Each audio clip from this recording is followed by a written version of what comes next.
like coloring, altering, repairs. I have chosen overnight and liquid category. If you make a specific video on this, I would really appreciate. देखिए, ये तो आपने specific एक purpose बताया है, अच्छी बात है, इस ढंग से सोचना चाहिए जैसे आप सोच रहे हैं।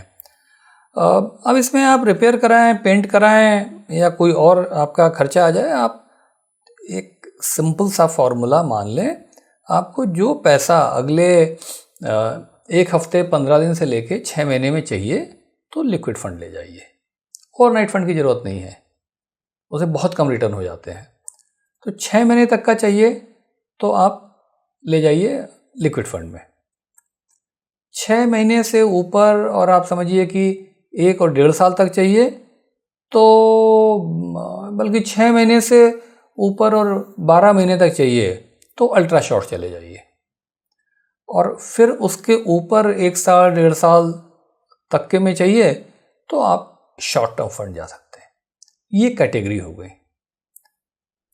Liquid, ultra short, short.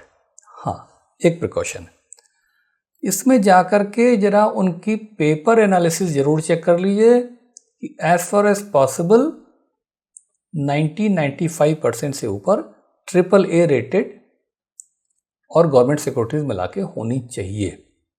और फंड है तो उसकी भी कोई दिक्कत नहीं है। उससे नीचे आप जब अवेलेबल ही है तो आप उससे नीचे क्यों जाएं? क्योंकि किसी के पास अगर 75% है AAA और किसी के पास 95% है, बहुत ज़्यादा फर्क पड़ेगा नहीं। कुछ 25 BPS मतलब 25 पैसे में फर्क नहीं पड़ेगा, 0.25% का पड़ेगा, 0.5 का पड़ेगा, इससे ऊपर नहीं पड़ेगा, लेकिन रिस्क में होगा, रिस्क बढ़ जाती है। एक 100% है AAA/गवर्नमेंट सिक्योरिटी और एक 70% है, रिटर्न आपको आधा % ज़्यादा देख सकता है। बट यहाँ पे तो आप रिटर्न कमाने बैठे नहीं है ना, रिटर्न नहीं कमाना है तो फिर आप इक्विटी में कमाएंगे और रिस्क भी लेंगे।